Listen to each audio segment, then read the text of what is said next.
Fraser, Program Lead of Sioux Digital Creator Makerspace. Today I'm offering you a tutorial on how to draw a human face, the easy way. You may use any device and drawing app you prefer while using your finger to draw. You may also choose to simply use paper and a pencil. If you do have a tablet or phone, here are a few free apps. If you would like to use a computer and a mouse, here are your free software choices. Today I chose to draw with the iPad and Apple Pencil with one of the nicer apps available, which is called Procreate, and it's about $10 at the App Store. By drawing from real life as opposed to from a two-dimensional photograph, you will develop as an artist more quickly. So get yourself either a mirror in order to draw yourself or a model. And don't worry, your drawing doesn't need to look anything like the person, especially since we are just practicing drawing the face in general. We are not practicing drawing a perfect likeness today. However, if you can achieve even a slight likeness today, that is wonderful. So I chose to use myself as a model today by using a mirror. Be aware that today I'm not going to teach you how to use a drawing app. Okay, so let's begin drawing. Before we begin, here's a few helpful drawing tips most people don't know. Just like with sport and music, it really helps for a visual artist to warm up first. Yes, if you want to take drawing seriously, then warm up and you will notice more ease immediately. Pick a blank page and draw 50 to 100 circles, aiming to make each one better than the last. They can even overlap.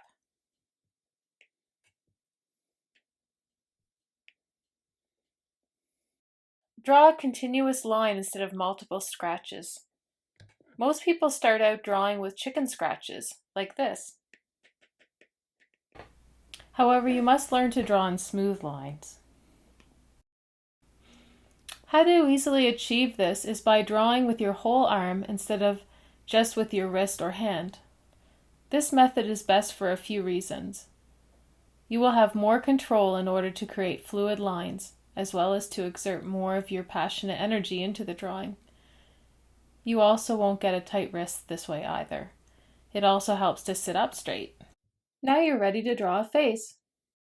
Every face is unique, but let's lay down the basic human anatomy by following these basic guides first, and then you can draw your model's features to suit their exact likeness later.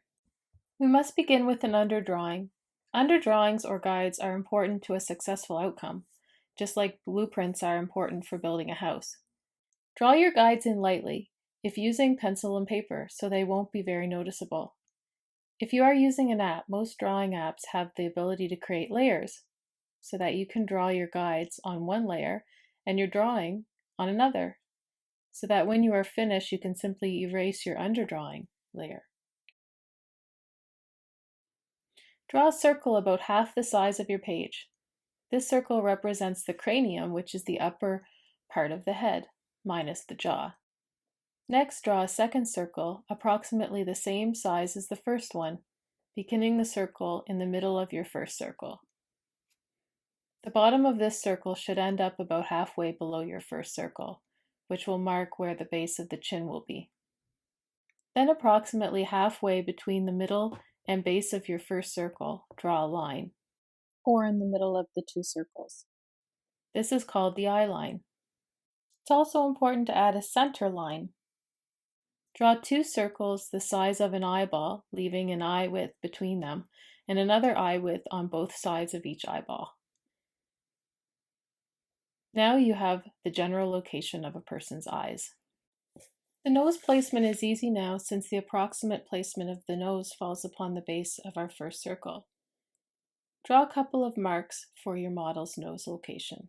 Halfway from the nose to the chin marks the base of the bottom lip. Then halfway between this mark and the nose is the top of the top lip. Then go back to your eyeballs and find the center of your two eye circles and draw lines downward. These guides will help you place the corners of your model's mouth. Then draw a guideline between the nose and the upper lip guideline. This line helps mark the general location of the earlobes. And conveniently, the top of the ear begins approximately at the eye line. Okay, now for the fun part. And it will be much more fun than if we hadn't created our underdrawing. So we are ready to begin a new layer on top of your guide layer to draw the features of your model. Remember, for this tutorial, I'm not concerned with it looking like me. But if you are feeling confident, you can try to portray your model's features the best you can, or just try to keep it as simple as possible with simple shapes. Either way, your outcome will be a face. You're on your way.